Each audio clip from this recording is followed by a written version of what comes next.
Greetings, fellow listeners. You have stared into the eyes of the monster that lives within the realm of daily horror. Let's hope it doesn't bite. Today's story is a treacherous one that is not for the faint of heart. Here's The Dishes of Wash, as part of 365 horror shorts.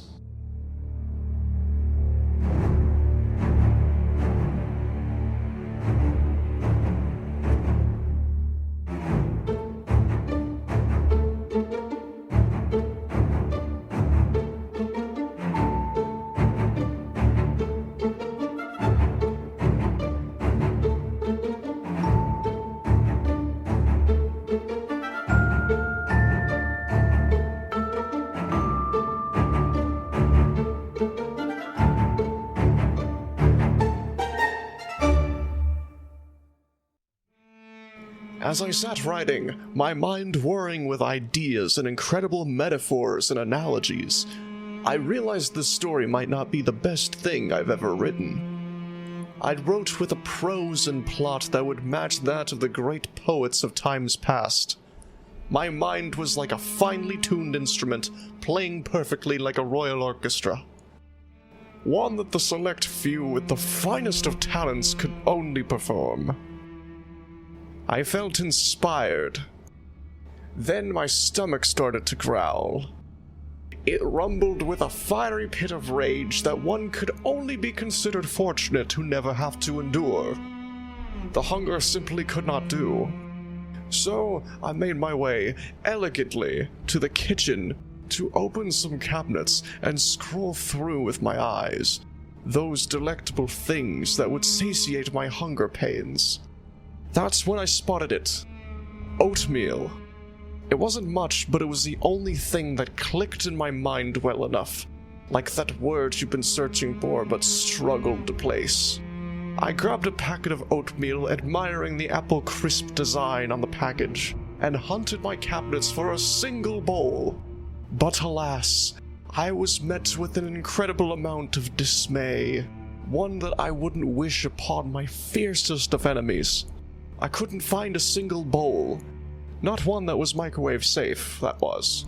My disappointment was immeasurable, much like the saddened tune of a chirping bird as its wings had been clipped, thus rendering it unable to fly. But unlike the bird, I had a way out of my disastrous situation. I gazed over to my kitchen sink and pondered for a moment on how I could let the dishes pile up as they were. There were too many dishes to wrap my weary mind around. Take pity upon my dear soul. I made a silent prayer before grabbing a plug for my sink train, filling the sink with water, and pouring a delicate amount of dish soap within. As I watched the soap bubbles form, I was taken back to the times when life was simpler. A time when I didn't have to burden my sorrowful body with such trivial things like cleaning. But the newfound loneliness I found myself in had forced my hand, forcing me to do dreadful things I never wished to do. The dishes. But as the sink water filled with the appropriate amount, I fetched my sponge and grabbed a dish, scrubbing my heart out. It was a dreadful task.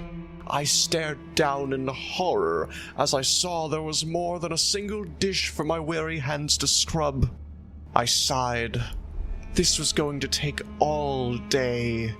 By the time I am done, I will have perished from starvation. I require oatmeal to quench my hunger pains. And I knew this was going to be a fierce battle that one must face alone. I embraced the mental anguish and pressed onward. As the next few bowls came and went, I felt the stress from the dreadful dishes start to melt away. I felt at peace, like I was getting a shoulder rubbed from a loved one, and so I pressed on further. But as I did, I noticed a rumbling from within the water.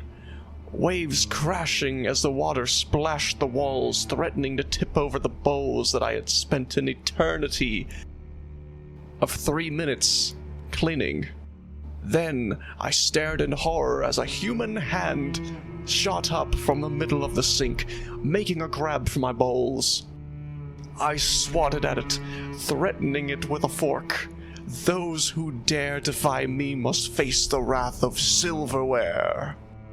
Then another hand shot up from the water.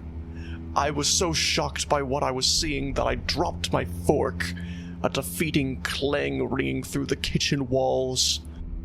The hands extended from the water and clutched the side of the sink as if trying to pull itself out of the dreaded pool of dirty dishes. I acted out of pure desperation and flipped the switch on the side of my faucet. A loud roaring ignited the sink. The garbage disposal was doing its work. The hands twitched as a muffled scream rang through the water. I felt terrible, almost disgusted, that I had to bear witness to such atrocities. But if this is what a man must do in order to feast upon oatmeal, then so be it. As a hand disappeared and the grinding came to a halt, the sink water turned a misty red. How was I supposed to do my dishes now? I dared not think of an answer. I simply drained the water and grabbed a clean bowl from the pile I'd endured having to clean. I filled it with water and oatmeal and set it in the microwave to let it cook. And as I feasted, I headed back to my bedroom and sat in front of my computer once again, my mind whirring with incredible ideas and pretentious thoughts. Life was fine once again. This episode was written and produced by DL Dare. All audio is from epidemicsounds.com. If you enjoyed this episode and want to read more 365 horror short stories, check out 365 Horror Shorts on Substack, or at 365horrorshorts.blogspot.com. This podcast is distributed by Acast, based on the daily horror short stories by DL Dare.